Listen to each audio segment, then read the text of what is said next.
Mari kita sama-sama membuka bagian firman Tuhan. Kita membuka dari surat Filipi pasal yang kedua. Surat Filipi pasal yang kedua, kita akan bacakan ayat yang ke-17 dan 18. Filipi pasal yang kedua, ayat 17 dan 18. Mari kita membacakan bagian ini bersama-sama. 2, 3. Tetapi sekalipun darahku dicurahkan pada korban dan ibadah imanmu, aku bersukacita dan aku bersukacita dengan kamu sekalian. Dan kamu juga harus bersukacita demikian dan bersukacitalah dengan aku. Saudara sekalian, di dalam bagian ini kita mendapatkan ada dua hal yang sepertinya bisa sangat berkontradiksi kalau kita membacanya secara permukaan. Yaitu Paulus mengatakan bahwa darahku dicurahkan pada korban dan juga ibadah imanmu. Nah, saudara sekalian, ini kan menunjukkan adanya pengorbanan, gitu ya. Tetapi kemudian Paulus mengucapkan satu kata, aku bersukacita. Nah, saudara sekalian, pengorbanan dan sukacita, mungkinkah ini bisa berjalan bersama? Bukankah kalau kita mendengar kata pengorbanan, ini akan mengindikasikan ada satu kerugian dan juga ada satu kesakitan yang kita terima kalau kita melakukan pengorbanan? Bukankah sepertinya kalau saya menjadi orang yang mengejar-ngejar pengorbanan, saya mengejar kesakitan, saya mengejar kerugian, saya ini masuk ke dalam gangguan jiwa yang disebut dalam dunia psikologi sebagai masokis. Orang-orang masokis adalah orang-orang yang mengejar penderitaan dan juga kesakitan, rasa sakit itu sendiri. Dan apakah ini yang dikejar oleh Paulus dan dimaksud oleh Paulus ketika membicarakan tentang pengorbanan dan juga sukacita? Tentu Paulus bukan seorang masokis, tetapi kalau bukan, apa yang dimaksud oleh Paulus di dalam bagian ini ya? Mengapa Paulus mengatakan bahwa ada sukacita ketika ia dicurahkan untuk korban dan juga ibadah iman? Nah, inilah yang akan sama-sama kita coba renungkan pada pagi hari ini. Nah, mari kita sebelum masuk ke dalam perenungan lebih dalam, kita akan berdoa, kita minta anugerah Tuhan, hingga segala hikmat bijaksana yang Tuhan ingin kita dapatkan pada pagi hari ini, boleh sungguh-sungguh kita terima, dan juga membentuk kehidupan kita, membentuk bagaimana kita bertindak di dalam kehidupan ini, dan juga berelasi kepada Tuhan dan sesama. Mari kita sama-sama tundukkan kepala, kita akan berdoa. Tuhan Bapa dalam surga, berkatilah kami Tuhan. Kami sebentar lagi akan merenungkan firman-Mu. Kami akan merenungkan dua tema utama yang disebutkan oleh Paulus di dalam bagian ini, tentang pengorbanan dan juga sukacita. Tuhan, pimpin kami Tuhan, sebagaimana Engkau sudah terlebih dahulu berkorban bagi kami. Pimpin kami Tuhan bisa menjadi korban yang hidup, yang berkenan di hadapan-Mu, dan juga menjadi berkat bagi sesama. Tetapi hal ini perlu kami telusuri lebih dalam. Kami perlu merenungkan lebih jauh lagi Tuhan, bagaimana arti korban, bagaimana artinya kami bersukacita setelah melakukan pengorbanan. Maka Tuhan pimpin kami, dan biarkan Engkau juga boleh pimpin hamba-Mu dalam memberitakan firman Tuhan, dalam mengucapkan segala kebenaran firman-Mu Tuhan, sehingga jemaat-Mu yang pagi hari ini datang tidak datang dengan sia-sia. Sehingga ketika mereka yang datang pada hari ini tidak pulang tanpa membawa apapun, tetapi justru mereka mendapatkan firman, mendapatkan hikmat untuk hidup berkenan di hadapan Tuhan, dan menjalankan misi dari Tuhan, menjalankan panggilan Tuhan dengan sepenuh hati. Terima kasih ya Tuhan, di dalam nama Tuhan Yesus kami telah berdoa. Amin. Ya, saudara sekalian, saya akan membuka bagian ini tentang pembicaraan paradigma berpusat pada diri. Ya, sebelum membicarakan tentang pengorbanan dan juga sukacita, ada isu bagaimana seseorang itu menjadi korban. Isunya adalah paradigma berpusat pada diri. Ini salah satu paradigma yang akan menghalangi seseorang untuk mau menjadi korban bagi Tuhan ataupun bagi sesama.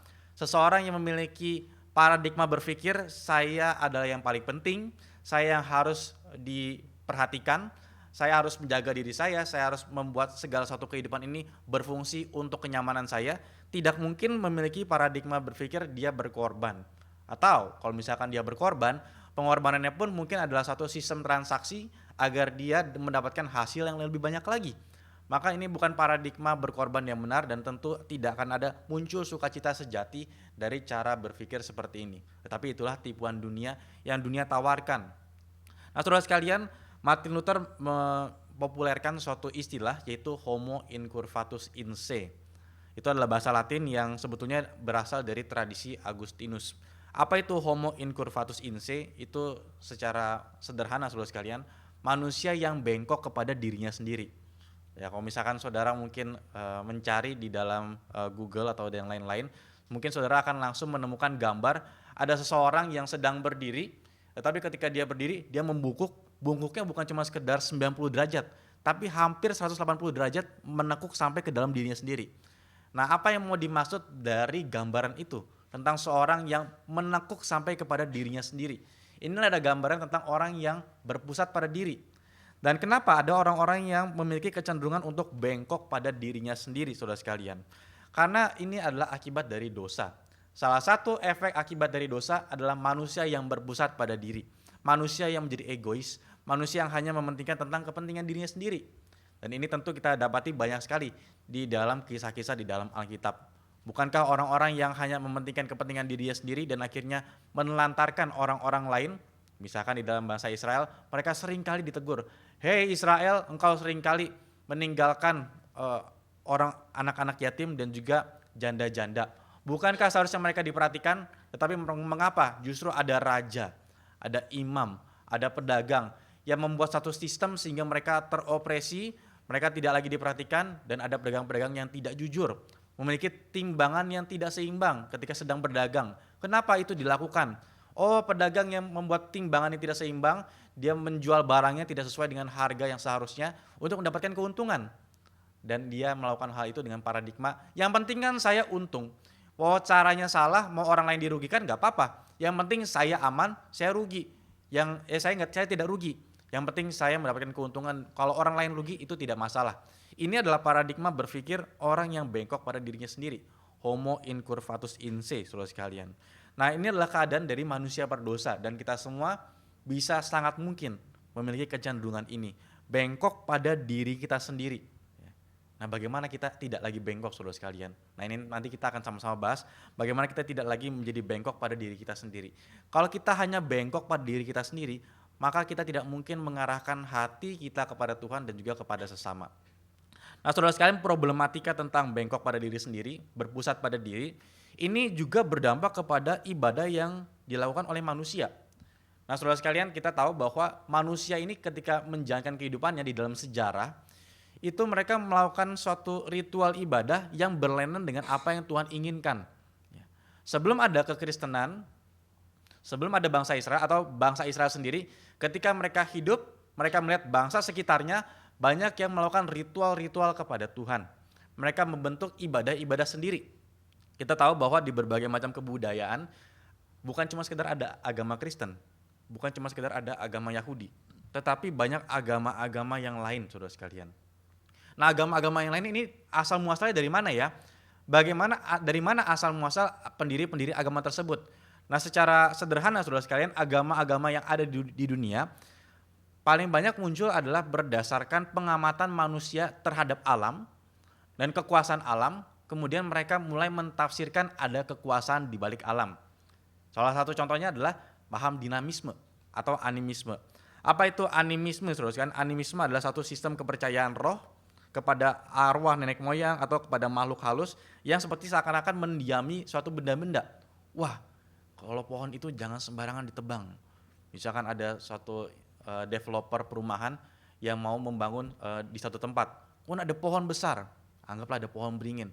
Sampai zaman 2026, saudara sekalian, masih ada developer yang tidak mau menebang pohon yang besar dan dibiarkan pohon yang besar tersebut untuk tidak mengganggu bangunan yang dia mau buat. Kenapa? Karena ada yang beranggapan bahwa pohon tersebut ada penunggunya. Padahal ini suatu paham yang sudah sangat lama sekali, sudah tua sekali. Prinsip apa? Prinsip animisme. Bahwa di dalam satu benda, di dalam satu pohon, di dalam satu gunung, itu mungkin ada rohnya dan tidak bisa sembarangan kita perlakukan. Nah, saudara sekalian, di sini saya mau mengatakan bahwa ada ibadah yang terbentuk dari manusia yang sudah terpolusi oleh dosa. Ini juga yang dikatakan oleh Abraham Kuyper. Abraham Kuyper di dalam Lectures on Calvinism, dia mengatakan bahwa agama Kristen yang terpengaruhi oleh prinsip Calvinis itu memiliki keunggulan di dalam memandang agama. Bahkan bukan cuma sekedar di dalam kekristenan, tetapi juga di dalam agama-agama yang lain. Apa idenya? Abraham Kuyper mengatakan bahwa dunia ini adalah tempat yang penuh ancaman, sehingga manusia itu cari Tuhan untuk cari aman.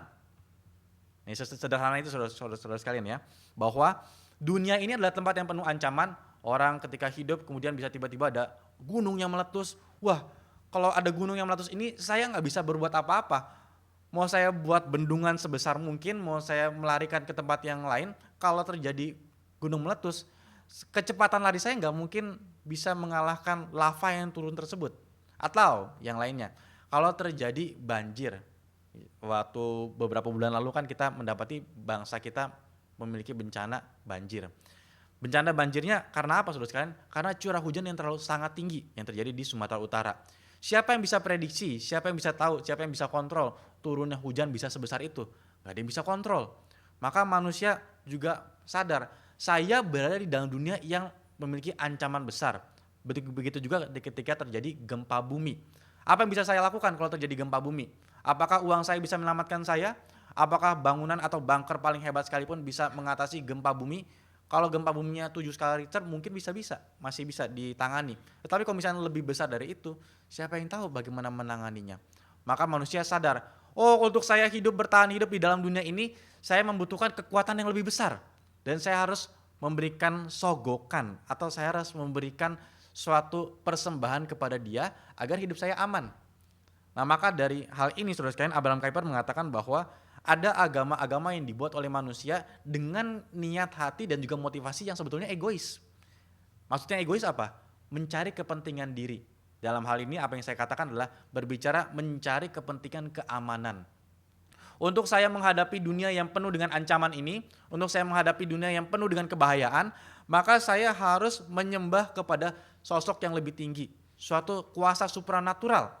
Dan ini terwujud di dalam budaya animistik atau agama animistik saudara sekalian.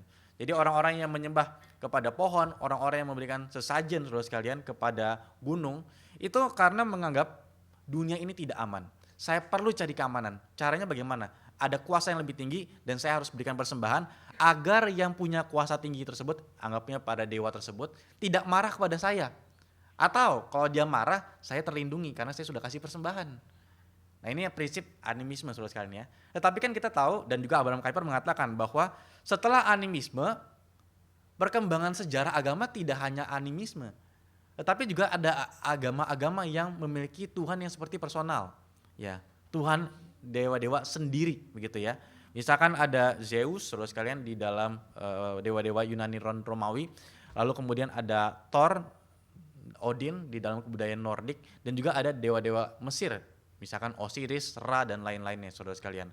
Nah dewa-dewa itu adalah dewa-dewa yang personal, yang seperti ada bentuk pribadinya.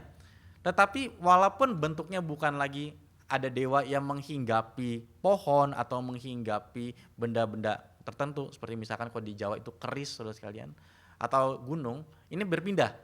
Tidak berwujud tinggal di dalam alam, tetapi ada personalnya sendiri, berdiri sendiri di dalam alam dewa atau alam roh. Nah saudara sekalian, memang berubah sih dari animisme menjadi Allah yang berpribadi atau dewa yang berpribadi. Tetapi prinsipnya masih sama. Kenapa orang-orang tersebut akhirnya menyembah Thor, menyembah Odin, menyembah Zeus? Prinsipnya sama. Dunia ini sangat kacau. Saya harus cari keamanan di tengah-tengah dunia ini yang berbahaya ini. Lalu bagaimana saya bisa mendapatkan keamanan? Caranya adalah saya menyembah mereka. Saya datang ke kuil, saya datang ke bait, lalu saya memberikan persembahan kepada mereka agar diri saya aman. Di dalam agama-agama yang punya Allah yang pribadi, dewa yang pribadi atau budaya politeisme saudara sekalian, prinsipnya masih sama. Niat hati manusia yang egois, yang sudah bengkok, kemudian terwujud di dalam penyembahannya kepada dewa-dewa. Prinsipnya saya cari aman. Atau saudara sekalian, selain cari aman bisa ada motivasi yang lain. Tetapi akarnya masih adalah tentang saya mementingkan diri saya sendiri. Itu pencarian berkat. Ya. Ada yang menyembah kepada dewa dan dewi kesuburan, ada yang menyembah kepada dewa dewi kekayaan atau dewa perang. Kalau saya menyembah bisa menang lewat menyembah ke dewa perang. Kalau misalkan saya mau panen saya subur, saya menyembah kepada dewi kesuburan supaya saya mendapatkan panen yang melimpah dan hidup saya semakin makmur. Nah ini niat hati yang bengkok karena sudah terpolusi oleh dosa. Saya egois, bahkan dalam beribadah kepada Tuhan prinsipnya masih sama, yaitu sistem beragama untuk cari keamanan. Dan inilah yang dilakukan oleh manusia. Nah saudara sekalian, saya mau katakan satu istilah yang mungkin merangkum apa yang saya katakan ini, yaitu sistem beragama transaksional. Sekali lagi saudara sekalian ya, sistem beragama transaksional. Transaksi apa? Saya kasih sesajen, saya dapat aman. Saya memberikan penyembahan saya, kemudian saya mendapatkan berkat. Ini prinsipnya sama saudara sekalian, ya. Prinsipnya sama, akarnya adalah hati yang egois, kemudian ingin transaksi supaya saya aman atau saya dapat berkat. Mungkin manifestasi atau perwujudannya saja yang berbeda-beda. Perwujudannya bisa kepada dewa-dewi yang animisme, perwujudannya bisa kepada politeisme, perwujudannya bisa kepada bahkan dewa-dewi yang personal sendiri. Atau saudara sekalian, lanjut lagi bahkan masuk ke dalam kekristenan. Ini enggak imun saudara sekalian. Kekristenan yang palsu maksud saya ya. Kekristenan yang sejati tidak memiliki semangat sistem transaksional, tetapi sistem relasional saudara sekalian. Nah, saudara sekalian, di sini kita memahami bahwa di dalam penekanan Calvin di dalam teologinya ada penekanan bahwa ciptaan ini adalah untuk Tuhan. Ciptaan ini adalah untuk Tuhan. Sekali lagi ya. Di dalam Mazmur pasal 19 ayat yang kedua, di sana dikatakan langit menceritakan kemuliaan Allah dan cakrawala memberitakan pekerjaan Allah. Maka di sini kita mendapatkan prinsip alam ini memuji Tuhan. Ya, alam memuji Tuhan. Alam ada untuk Tuhan. Ya, alam ada untuk Tuhan. Ciptaan ada, hadir itu untuk Tuhan. Berbeda dengan sistem transaksi yang tadi. Kalau yang tadi, Tuhan ada untuk saya. Ya, ciptaan ada untuk saya. Ya, ini prinsip manusia yang egois. Tetapi di dalam kedaulatan Tuhan dan juga apa yang kita pelajari dalam firman Tuhan, Mazmur menyatakan bahwa alam itu ada untuk Tuhan, alam itu memuji Tuhan. Nah, selain dari prinsip penciptaan alam ini untuk Tuhan, ada juga prinsip bahwa manusia itu diberikan benih agama. Ini juga yang tertulis di dalam Institute of Christian Religion dari John Calvin. John Calvin mengatakan setiap manusia itu diberikan oleh Tuhan satu benih agama. Bahwa tanpa terkecuali setiap manusia memiliki benih agama, punya kecenderungan untuk menyembah kepada Tuhan. Ya, sekali lagi ya. Sensus divinitatis, benih agama, manusia punya kecenderungan hati untuk menyembah pada Tuhan tanpa terkecuali. Bagaimana dengan orang-orang ateis, Pak? Bukankah mereka tidak mengakui adanya Tuhan? Kalau ada orang-orang ateis, bukankah artinya Tuhan tidak memberikan mereka benih agama? Bapak bilang kalau ada benih agama, semua orang pasti punya kecenderungan untuk menyembah pada Tuhan. Faktanya dalam dunia sekarang ada orang-orang ateis kok, ada orang-orang agnostik yang menyadari bahwa tidak ada Tuhan atau meragukan keberadaan Tuhan. Nah, di dalam kitab Roma pasal yang pertama ditulis bahwa mereka bukan tidak sadar ada Tuhan.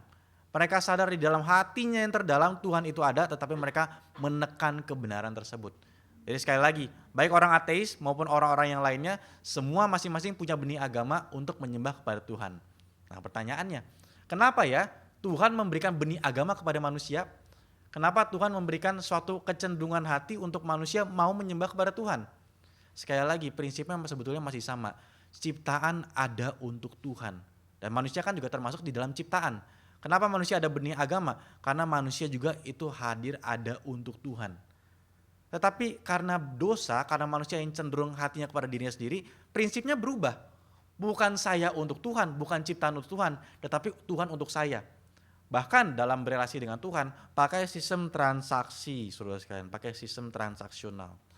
Tapi sekali lagi saudara sekalian, kekristenan bukanlah agama dari manusia sendiri. Agama yang diciptakan oleh manusia sendiri yang bukan berasal dari Tuhan akan terpolusi besar dalam urusan ini.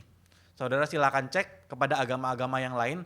Apakah agama-agama yang lain memiliki prinsip bahwa saya ada untuk Tuhan sepenuhnya, saya mendedikasikan hidup untuk Tuhan?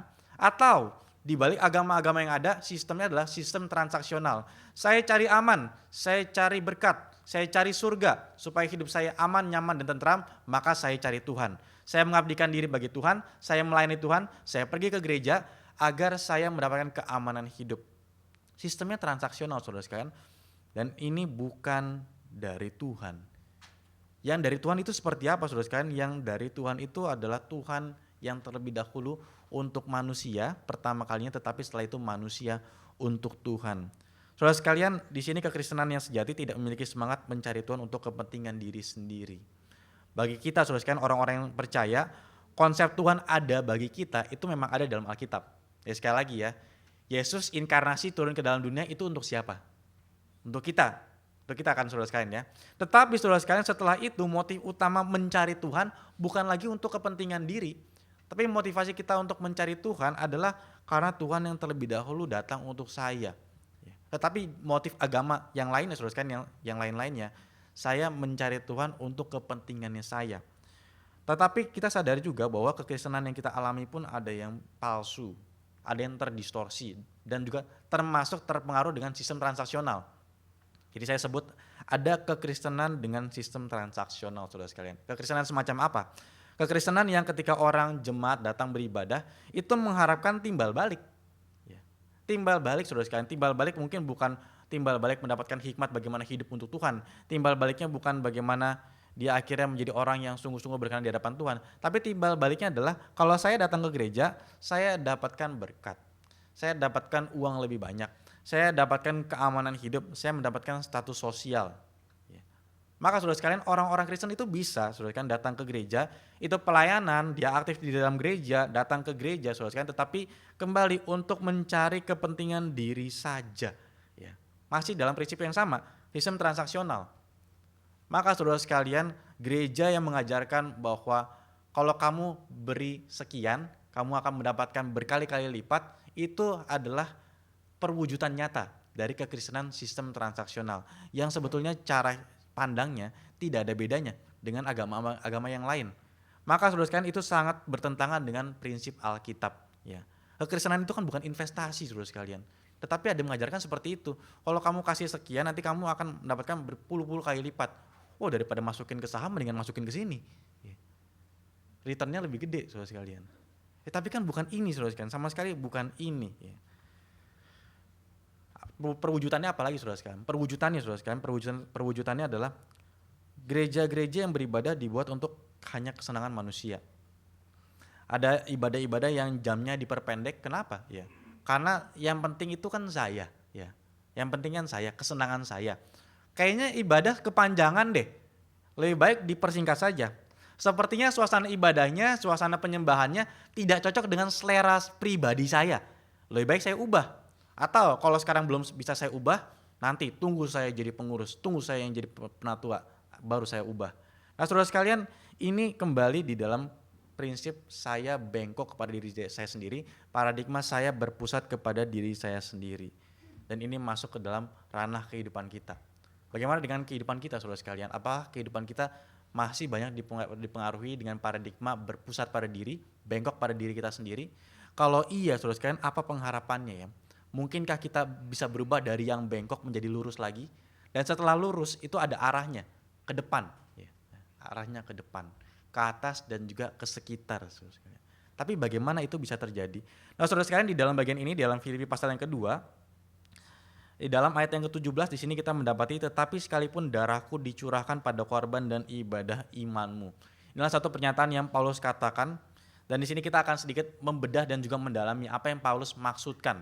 Ya, nanti kita akan sama-sama kontraskan dengan paradigma berpusat pada diri tadi yang saya sebutkan.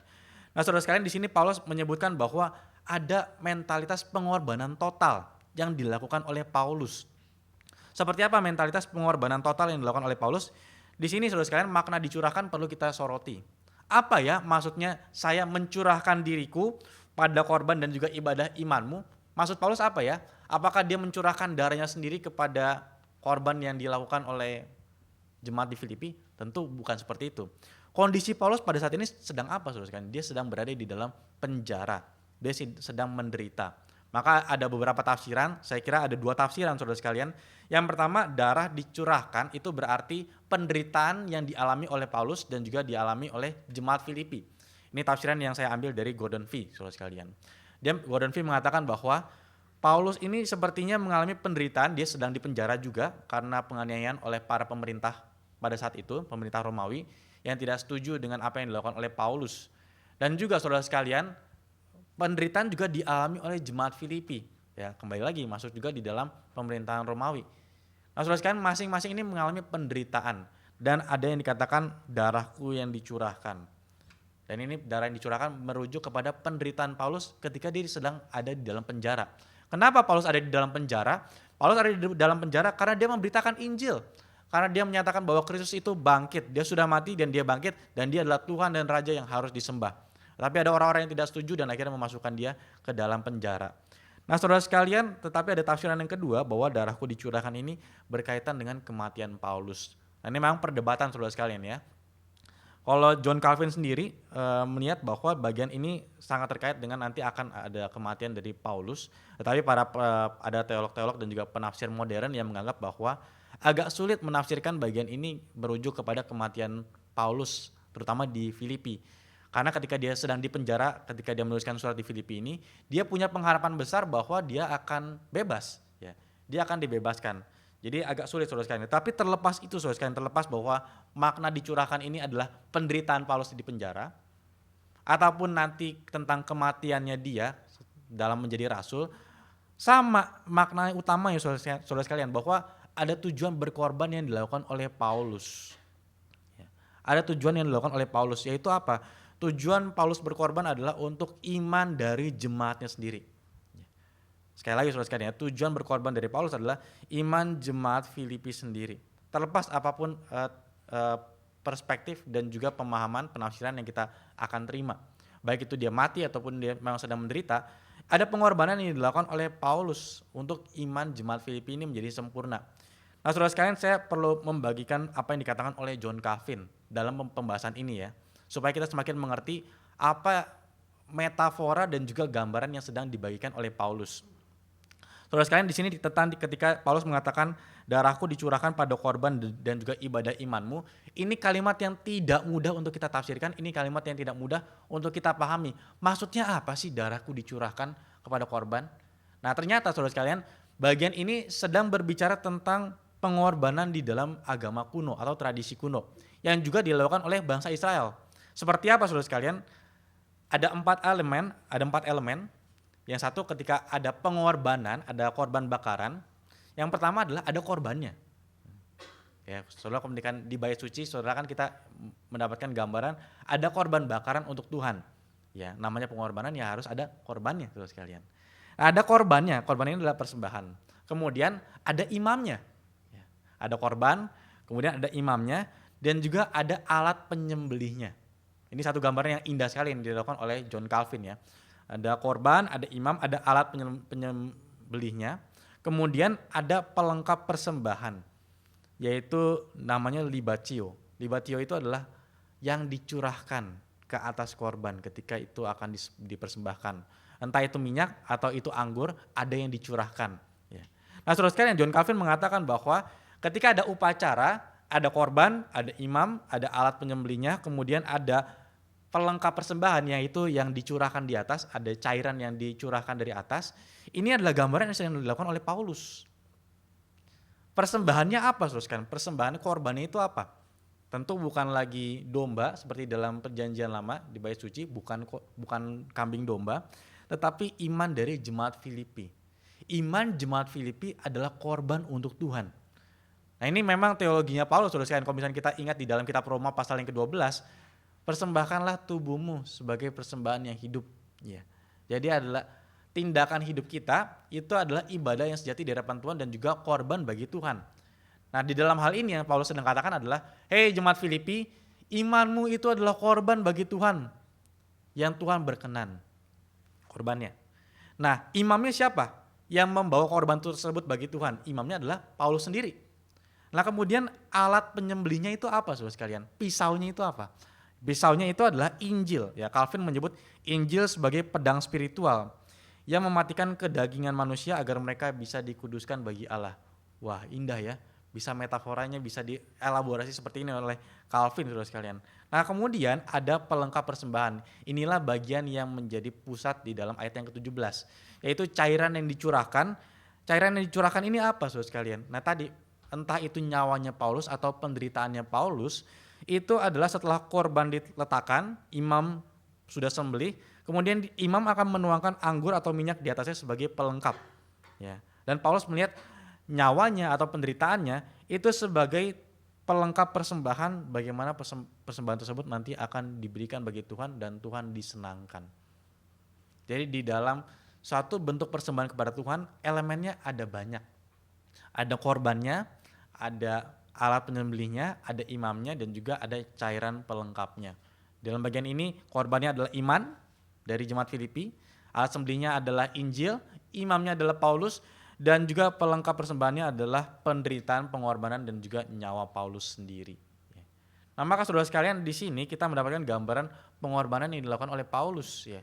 Bahwa ketika ada pengorbanan yang diberikan untuk menyenangkan Tuhan, seorang hamba Tuhan, seorang rasul melakukan pengorbanan agar pengorbanan dan korban tersebut semakin memuliakan nama Tuhan. Saudara-saudara sekalian, saya memberitakan firman Tuhan, saya dan juga hamba-hamba Tuhan di Karawaci memberitakan firman Tuhan di tempat ini untuk menumbuhkan iman saudara. Iman saudara adalah korban bagi Tuhan. Ya. Iman ketaatanmu, disiplin rohanimu, integritasmu di dalam panggilanmu, di dalam pekerjaanmu, itu adalah korban bagi Tuhan. Bagaimana engkau memperlakukan keluargamu dengan baik, bagaimana kamu memperlakukan rekan sekerjamu, bagaimana kamu mempertahankan idealisme nilai kekristenan di dalam kehidupanmu, itu adalah korban sejati bagi Tuhan. Nah, korban sejati bagi Tuhan ini akan semakin lengkap dengan pengorbanan dari yang memberitakan iman kepadamu. Sekali lagi saudara sekalian ya, perjuangan seorang hamba Tuhan itu menjadi pelengkap iman yang saudara sedang lakukan. Saudara, nanti ini akan sangat berkaitan dengan sukacita, saudara sekalian. Akan berkaitan dengan sukacita. Saudara, misalkan sederhana ya, saya adalah orang yang sangat terberkati dengan pelayanan pendeta Stephen Tong. Saya bisa bertobat, saya bisa bertumbuh dalam iman saya karena pelayanan pendeta Stephen Tong. Tapi bukan cuma sekedar Injil yang dia beritakan kepada saya, tetapi ternyata pengorbanan dan juga pelayanannya, dedikasinya bagi Tuhan, itu juga menjadi pelengkap bagaimana ketika saya taat bagi Tuhan, itu menjadi dupa yang harum di hadapan Tuhan. Nanti di dalam bilangan, saudara sekalian, di bilangan pasal yang ke-15, kita akan mendapatkan satu kata-kata tentang bau yang menyenangkan Tuhan. Tetapi sekali lagi saudara sekalian, ada prinsip bagaimana Paulus ini mau menderita dan juga berkorban sebagai pelengkap persembahan bagi jemaatnya. Nah, John Calvin juga menambahkan satu perspektif lagi. Pengorbanan Paulus, penderitaan Paulus, atau bahkan mungkin kematiannya Paulus, ini menjadi segel konfirmasi imannya jemaat. Saudara, ketika ada kebenaran ya, kebenaran itu akan semakin terkonfirmasi tergantung dari pengorbanannya. Salah satunya ini paradigma yang dipakai atau argumentasi yang dipakai untuk membuktikan tentang kebangkitan Kristus. Kita belum lama merayakan Paskah, kita percaya, orang Kristen percaya kebangkitan Kristus, percaya. Mungkin di kantong-kantong Kristen kita tidak mempertanyakan tentang kebangkitan Kristus. Tetapi di dalam negara-negara yang lain yang sekuler, saudara sekalian, yang sudah terpengaruh oleh ateisme dan juga agnostisisme, banyak sekali yang mempertanyakan tentang kebangkitan Kristus. Dan salah satu argumentasi untuk menyatakan Kristus betul-betul bangkit, itu adalah kesaksian para murid yang berani mati. Sekali lagi ya, kesaksian para murid yang berani mati untuk Kristus yang bangkit. Mereka bersaksi, mereka menyatakan berita, Kristus bangkit. Hei, kamu mengatakan Kristus bangkit, kamu mau mati ya? Kamu bisa saya seret ke dalam penjara dan kamu akan dihukum mati karena mengabarkan Kristus yang mati itu sudah bangkit. Tetapi mereka tetap dengan berani, aku nyatakan Kristus betul-betul bangkit. Nah, saudara sekalian, kenapa mereka punya keyakinan ini? Kenapa mereka rela berkorban? Karena mereka yakin ini adalah kebenaran yang sungguh-sungguh benar. Gak ada orang yang mau mati bagi kebohongan, saudara sekalian. Gak ada orang yang mau mati bagi kebohongan. Ya. Kalau murid-murid tahu bahwa mereka sedang berbohong dan ancamannya adalah nyawa mereka sendiri, untuk apa, saudara sekalian? Pertaruhannya terlalu besar. Kenapa nyawa saya harus ditukar dengan kebohongan? Tetapi nyawa seseorang itu akan dia rela meletakkannya di atas kebenaran. Maka ini salah satu argumentasi yang dipakai untuk membuktikan tentang kebangkitan Kristus. Nah, saudara sekalian, termasuk juga tentang iman kita. Saudara, imannya akan semakin teryakinkan, atau misalkan di dalam penginjilan ya, saya berbicara tentang penginjilan terlebih dahulu. Kenapa pendeta Stephen Tong itu ketika berkhotbah menyatakan Injil itu sangat berkuasa, saudara sekalian? Saya rasa salah satunya adalah kenapa khotbah-khotbah di Kapin itu sangat berkuasa di masa sekarang, karena pengorbanannya sangat besar. Saudara, mungkin kontennya bisa sama, saya bisa misalkan saudara saya pinjam, Pak Tong, saya pinjam verbatim khotbahnya dong Pak Tong. Saya juga mau khotbah KKR, saya mau bikin Kapin sendiri. Akhirnya saya dikasih verbatimnya Pak Tong, atau mungkin gak perlu capek-capek minta sama Pak Tong, kalau minta langsung nanti dimarahin. Saya transkrip sendiri, saudara sekalian. Khotbahnya isinya apa, ilustrasinya apa, kontennya isinya poin-poinnya apa. Kemudian saya coba beritakan. Saya nggak membatasi kuasa Tuhan kepada Pak Tong atau kepada saya kalau misalnya saya memberitakan Injil. Tetapi saudara sekalian, yang pasti berbeda adalah pribadi yang menyatakannya.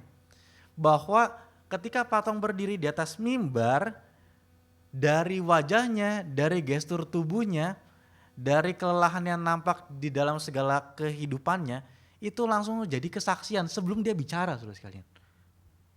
Tambah lagi ketika dia bicara sambil teriak-teriak. Ini orang 86 tahun loh. Dia berteriak-teriak. Ada penderitaan di sana yang semakin memperkokoh kekuatan dari Injil yang sedang dia beritakan. Sesederhana orang akan mikir seperti ini. Kalau yang dia katakan itu bohong dan tidak benar, ngapain dia capek-capek? Paham saudara sekalian ya? Kalau orang ini mengatakan satu hal yang tidak benar, ngapain dia capek-capek seperti ini? Ngapain dia berkorban udah 86 tahun pergi ke daerah-daerah, ke desa-desa, capek, lelah menghadapi perjalanan dan juga harus berkhotbah, mati-matian mengeluarkan suara. Berarti yang dia katakan itu betul-betul benar. Ini juga yang dikatakan oleh Paulus. Saya mati-matian berjuang, saya berlari dan saya berlomba, saya berusaha supaya imanmu juga semakin disempurnakan. Saya menderita, saya melakukan pengorbanan, bahkan saya masuk dalam penjara. Bahkan sekalipun nanti kalau misalkan aku mati, biarlah itu terjadi. Untuk apa? Supaya imanmu bisa semakin diteguhkan. Seorang jemaat akan semakin diteguhkan imannya ketika melihat pengorbanan dari hamba Tuhannya. Saudara sekalian, kalau misalkan saudara melihat hamba Tuhan yang malas-malasan dan tidak mau kerja, dan kemudian dia berkhotbah, saudara mungkin tidak akan menganggap penting khotbahnya. Tetapi kalau misalnya ada seorang hamba Tuhan yang mati-matian, kerja keras, dia berjuang terus-menerus tanpa kenal lelah, walaupun ada kesulitan, dia terus hadapi, dia berkhotbah, saudara akan lebih terima. Karena apa? Penderitaannya mengokohkan iman saya. Dia saja berani berjuang bahkan rela mati untuk imannya, maka saya akan terima dengan baik dan saya akan perjuangkan iman yang dia sudah nyatakan kepada saya. Nah, ini yang Calvin katakan tentang segel konfirmasi. Ya, segel konfirmasi. Penderitaan kita, penderitaan seorang hamba Tuhan bisa menjadi segel konfirmasi untuk iman yang diberitakan. Termasuk saudara yang punya anak-anak. Saudara yang punya anak, saudara ketika mendidik anak dan juga sedang mewariskan iman, kalau saudara sendiri tidak berjuang dan juga menderita bagi iman yang saudara sedang beritakan kepada anakmu, maka anakmu tidak akan mendapatkan segel konfirmasi. Tapi seorang anak yang melihat orang tuanya, wah, saya tahu sih bisnis papa ini sebetulnya bisa untung kalau dia menggunakan cara main yang seperti orang-orang lainnya. Tapi dia tetap berintegritas ya, dia tidak menggunakan korupsi, dia tidak menyuap orang-orang, tetapi dia mempertahankan imannya. Wah, menderita sih dia, tetapi ini juga memang diajarkan pada saya. Dan saya semakin yakin dia bukan cuma sekedar bicara, tetapi dia rela menderita tentang prinsip yang dia pegang. Nah, kalau misalkan cuma ngomong tapi nggak ada pengorbanan ya saudara sekalian, itu tidak akan menjadi segel konfirmasi. Ya, tidak akan menjadi segel konfirmasi. Nah, disinilah Paulus memberikan segel konfirmasi tentang iman dari jemaatnya sendiri. Dan dia seperti menjadi cairan yang dituangkan terhadap iman dari orang-orang tersebut, jemaat-jemaat Filipi.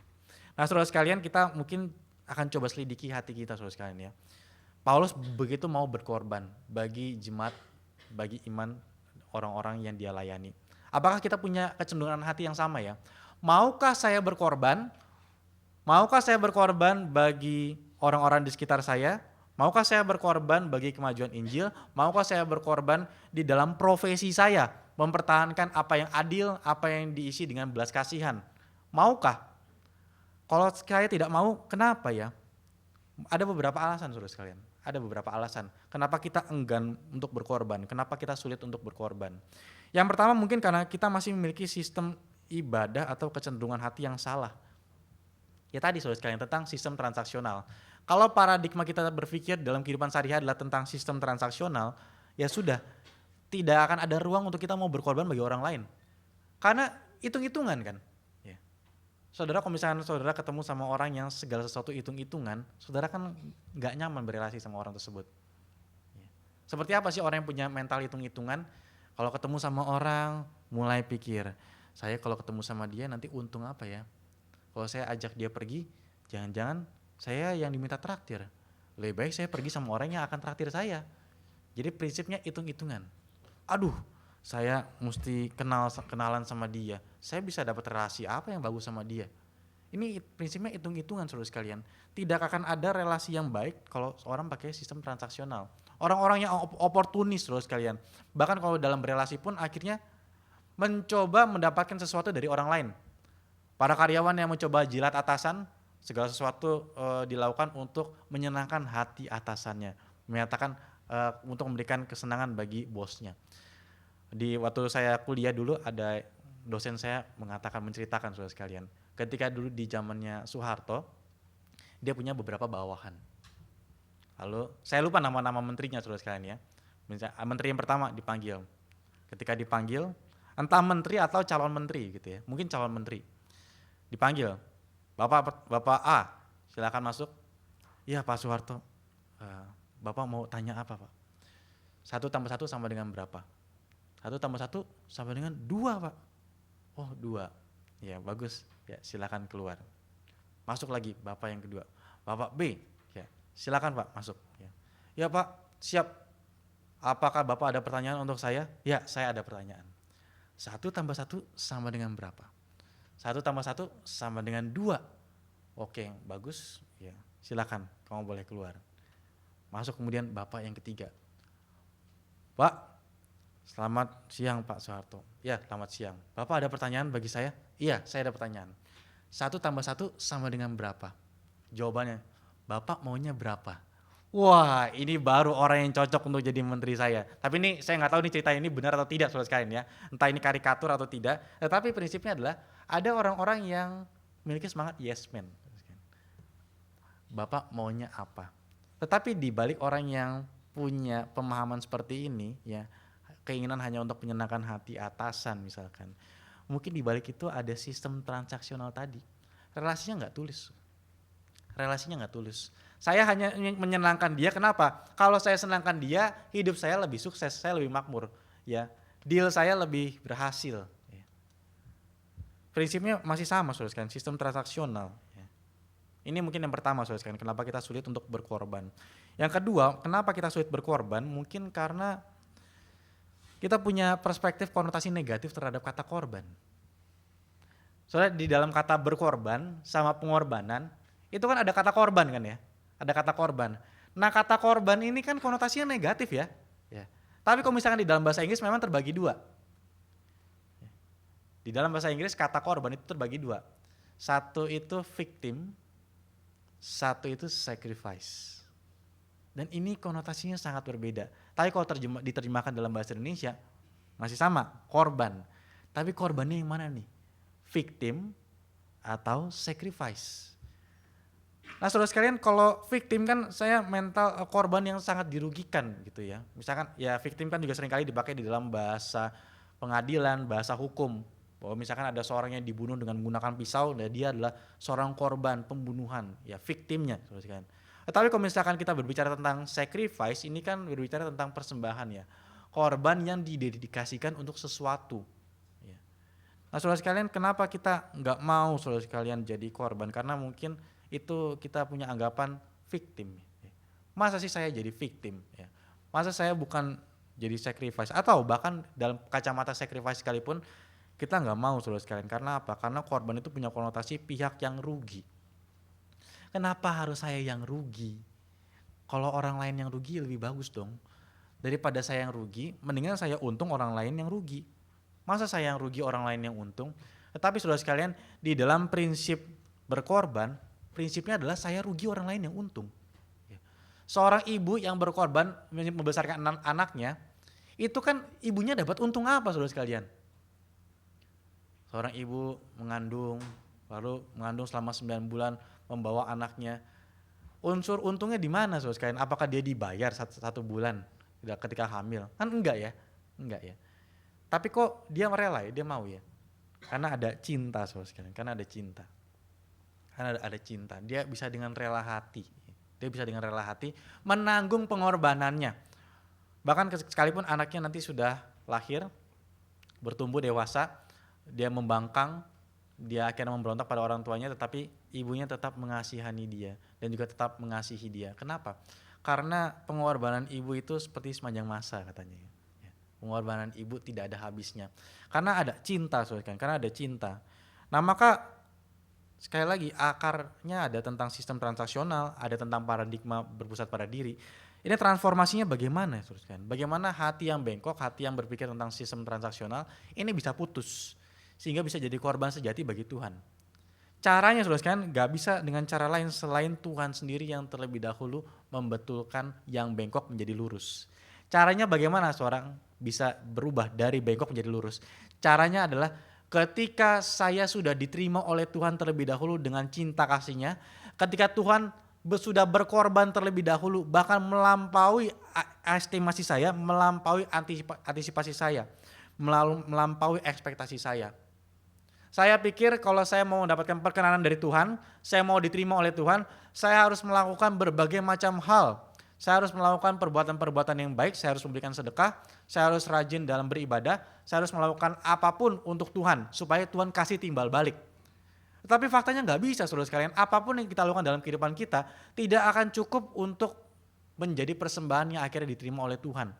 Atau menjadi persembahan yang menebus kesalahan-kesalahan kita dan juga dosa-dosa kita. Tidak ada, saudara sekalian. Tetapi Injil berkata yang lain.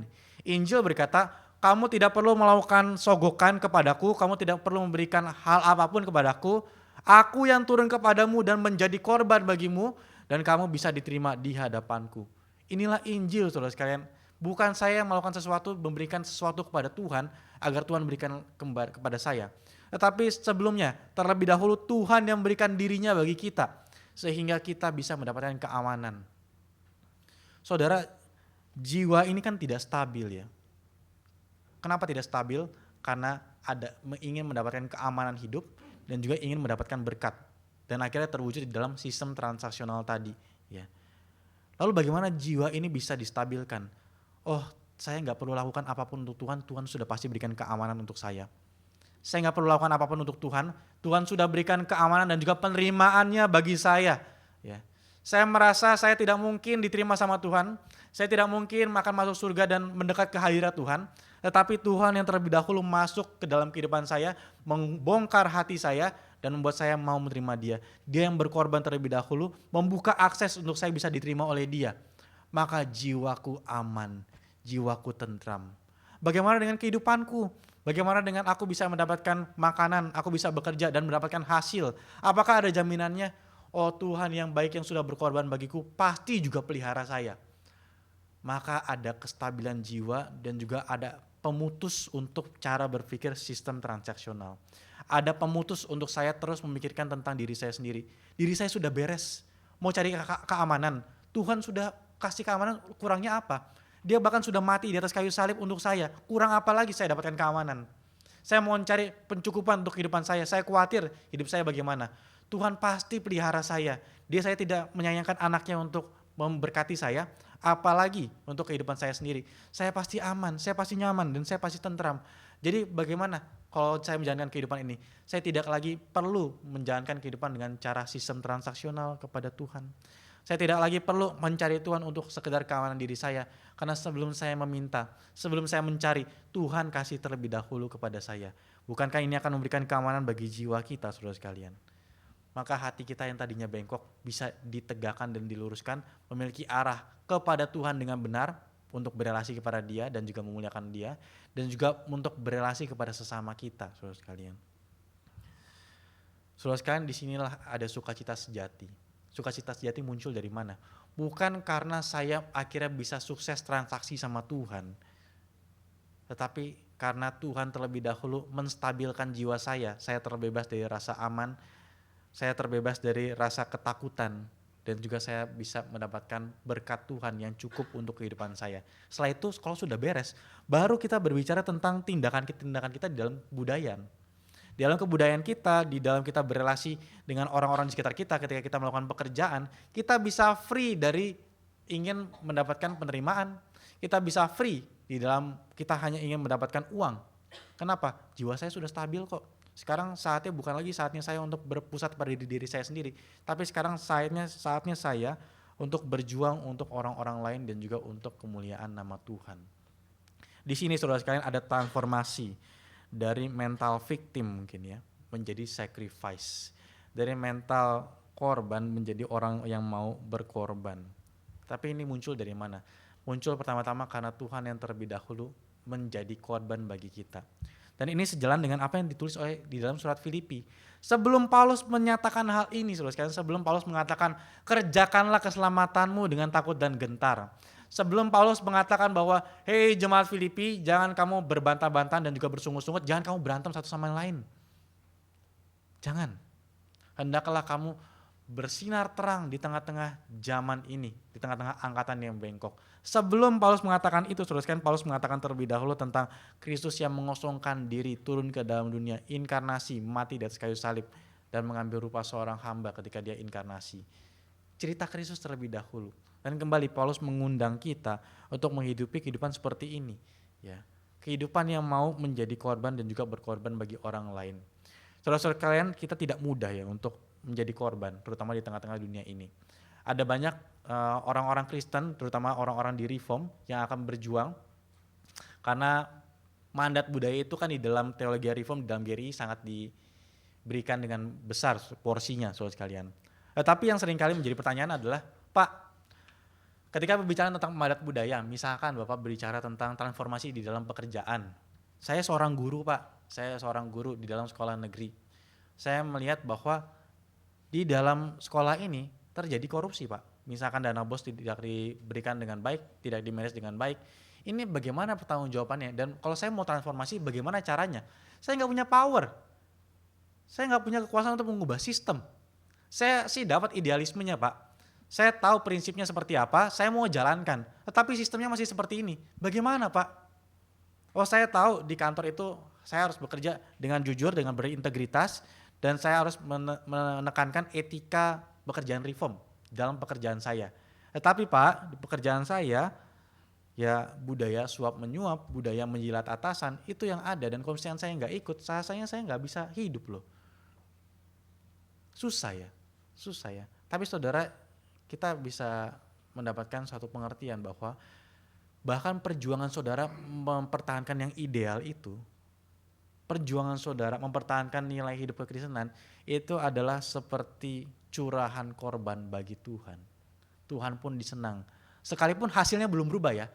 Tapi kan kadang-kadang dalam pembicaraan tentang mandat budaya kita sudah langsung merujuk pada hasil. Ya. Hasilnya apa? Oh, ada seni yang mempermuliakan nama Tuhan dengan jenis seni-seni yang baik. Bukan cuma sekedar seni yang Kristen, lukisan-lukisan Tuhan Yesus, bukan cuma sekedar itu. Lukisan-lukisan pemandangan atau lukisan-lukisan yang meningkatkan aspek seni yang terbaik ditujukan dengan yang tinggi, dengan seni yang tinggi. Itu ditujukan untuk kemuliaan nama Tuhan. Musik-musik yang indah dengan kualitas yang tinggi juga dipersembahkan untuk kemuliaan nama Tuhan di dalam bidang musiknya itu sendiri. Kadang-kadang kita kan berorientasi kepada hasilnya, ya. Tetapi selain dari hasilnya, proses kita memperjuangkan itu pun itu sudah menjadi korban yang hidup di hadapan Tuhan. Maka saudara jangan undur hati ketika saudara merasa, Pak, banyak sekali penekanan tentang memperjuangkan kebudayaan di tengah-tengah dunia ini melalui teologi Reform, melalui GRI yang sudah saya dapatkan. Tapi saya bisa frustasi loh Pak melihatnya. Saya sudah berjuang Pak, tapi nggak berubah. Dan saya juga nggak punya kemampuan, nggak punya power untuk merubahnya. Nggak apa-apa saudara sekalian, pertahankanlah idealisme itu, pertahankanlah semangat itu. Karena semangat itu pun tetap merupakan suatu persembahan yang memuliakan nama Tuhan. Karena di dalam saudara mempertimbangkan hal itu, saudara tidak sedang berpusat pada diri sendiri, saudara sedang tidak menggunakan prinsip sistem transaksional. Tetapi saudara betul-betul memiliki orientasi kepada orang-orang di sekitar yang harus mendapatkan berkat, orang-orang yang harus mendapatkan belas kasihan, orang-orang yang harus mendapatkan keadilan lewat segala bentuk pekerjaan dan juga lewat segala bentuk kebudayaan. Maka saudara sekalian di sini ada sukacita yang akan muncul. Kita masuk ke dalam topik sukacitanya saudara sekalian di dalam bagian akhir ini. Sukacita yang muncul kenapa? Sukacita yang muncul ketika menjadi korban bagi Tuhan. Kenapa bisa muncul sukacita saudara sekalian? Saya mau ajak kita berpikir tentang relasi pengorbanan dan juga sukacita. Saudara sekalian, saya asumsikan rata-rata saudara di sini ikut Kapin bulan lalu ya. Saya asumsikan saudara punya porsi baik yang kecil maupun besar di dalam mendukung acara Kapin. Baik di dalam mengatur acaranya atau mengundang orang-orang untuk hadir. Betul ya saudara sekalian ya. Dan saudara, mungkin banyak dari saudara yang berjeri lelah mengeluarkan uang sendiri, mengeluarkan waktu sendiri, mengeluarkan tenaga sendiri. Berkorban, saudara sekalian, berkorban. Pada saat realita melakukan tindakan aktualnya berkorban, mungkin tidak ada senyuman yang kita keluarkan, saudara sekalian. Tetapi ketika melihat orang-orang yang maju ke depan, ketika melihat tangan-tangan yang terangkat untuk menyerahkan diri menjadi hamba Tuhan, ketika nanti di dalam beberapa waktu kemudian kita melihat ada tuaian hasil dari pengorbanan tersebut, ada sukacita. Sukacita yang muncul karena apa, saudara? Sukacita yang muncul karena mencapai tujuan bersama. Sekalipun sulit, ada penderitaan dan juga pengorbanan, tapi kita itu membuahkan hasil. Ya, ada sukacitanya. Nah, kenapa Paulus bersukacita di dalam bagian ini, saudara sekalian? Paulus bersukacita karena jemaat Filipi akan memberikan korban iman ketaatan yang murni di hadapan Tuhan dan juga menjadi bau yang harum, bau yang menyenangkan bagi kemuliaan nama Tuhan. Ada sukacita, saudara sekalian, ada sukacita. Kenapa? Karena sukacita juga terkait dengan hasil, sekalipun di dalam prosesnya ada pengorbanan. Maka ada keterkaitan antara pengorbanan dan juga sukacita yang menyenangkan Tuhan dan juga akhirnya memberikan sukacita dalam kehidupan kita sendiri. Saudara sekalian, saya yakin ya, sukacita yang lebih besar itu ketika sudah melewati pengorbanan. Sekali lagi ya, sukacita yang besar itu akan lahir dari pengorbanan. Salah satu bentuk sukacita yang besar itu kan lewat pesta, saudara sekalian ya, lewat pesta pernikahan. Ya. Saudara, di pesta pernikahan itu mempelainya tuh banyak pengorbanan loh. Sesederhana dari soal mempelai wanita itu bangun pagi. Saya pernah jadi WO, saudara, saya pernah jadi wedding organizer, menemani mempelai yang make up harus dari jam 3 pagi. Kadang-kadang pikir ya, ini acara sampai jam 9 malam, tapi dia sudah make up-nya dari jam 3 pagi. Ini mau make up atau mau masak rendang? Oh, pagi bener ya. Tapi memang harus pagi itu karena detail. Ya. Nah, ketika mau merayakan, ini mau merayakan loh, ya. Bukan sedang mau bekerja mati-mati, ini sedang mau merayakan. Tapi ada pengorbanannya. Ya. Dan pengorbanan bukan cuma sekedar di make up kan, pengorbanan uang, pengorbanan dalam mempersiapkan acara, ya, berkorban dalam melihat vendor-vendor yang ada, itu ada tahapan-tahapannya.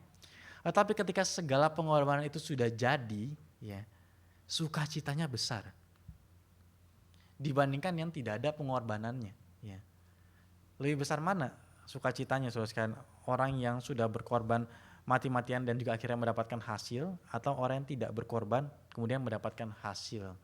Jawabannya adalah orang yang berkorban mati-matian kemudian mendapatkan hasil. Itu sukacitanya jauh lebih besar. Seorang atlet yang berjuang latihan mati-matian, satu hari latihan bisa berpuluh-puluh jam supaya dia bisa mendapatkan hasil yang baik, dibandingkan dengan atlet yang bersantai-santai kemudian mendapatkan hasil. Mungkin hasilnya bisa sama, tetapi pengorbanannya beda, sukacitanya juga beda, saudara sekalian. Sukacitanya juga beda. Nah, saudara sekalian, saya mau ajak kita sedikit melihat di dalam Bilangan pasal yang ke-15.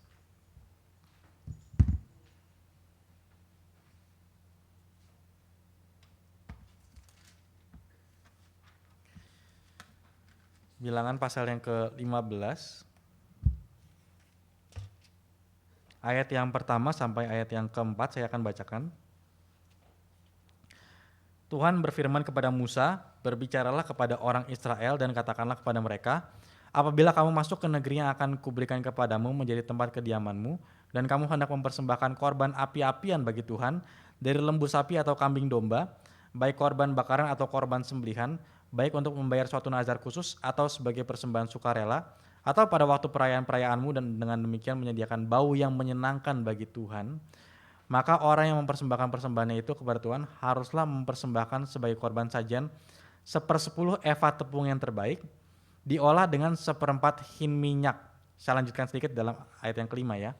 Dan beserta korban bakaran atau korban sembelihan itu harus juga mempersembahkan 1/4 hin anggur sebagai korban curahan untuk setiap ekor domba yang dipersembahkan. Jadi ada gambaran di dalam perjanjian lama ya, yang dipakai oleh Paulus sekali lagi.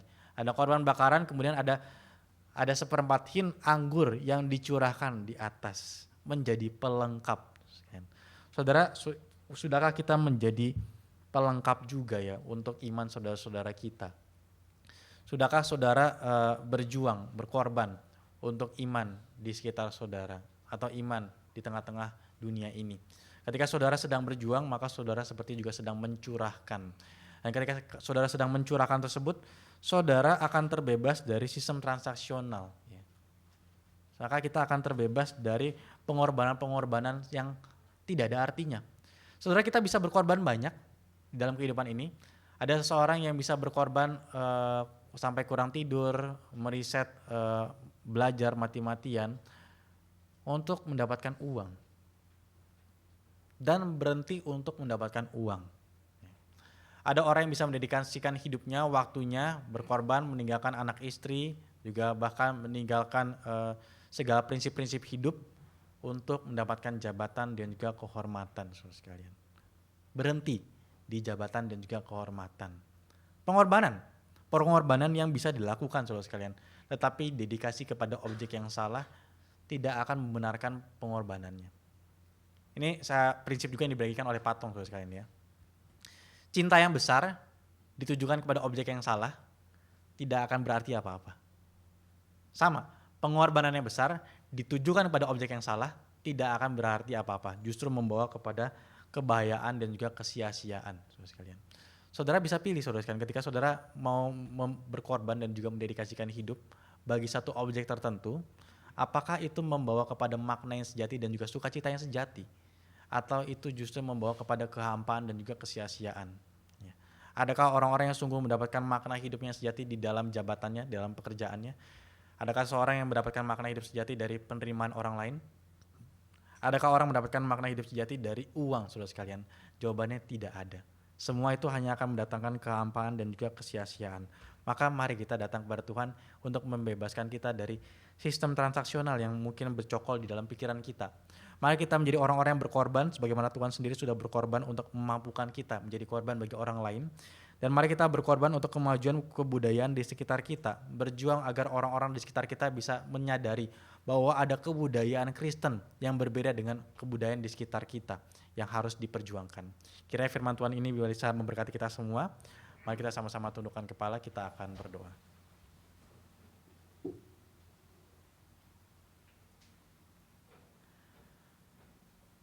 Tuhan Bapa dalam surga, kami mengucap syukur Tuhan untuk segala kebenaran firman-Mu yang boleh Kau nyatakan pada kami. Tuhan, biar kiranya kami boleh sungguh-sungguh diubahkan oleh Engkau, biar kiranya hati kami tidak lagi menjadi bengkok, biar kiranya ketika kami mencari Engkau semata-mata bukan cuma sekedar dengan sistem transaksional ya Tuhan, karena Engkau sudah terlebih dahulu mati bagi kami, sudah terlebih dahulu menjadi korban bagi kami, maka biarlah kami bisa mendedikasikan hidup bagi Engkau tanpa mengharapkan apapun, karena Engkau sudah memberikan yang terbaik bagi kami. Dan biarkan kami juga boleh mendedikasikan hidup kami bagi orang-orang di sekitar kami, sehingga kami bisa menjadi berkat bagi sesama kami. Terima kasih ya Tuhan, di dalam nama Tuhan Yesus kami telah berdoa. Amin.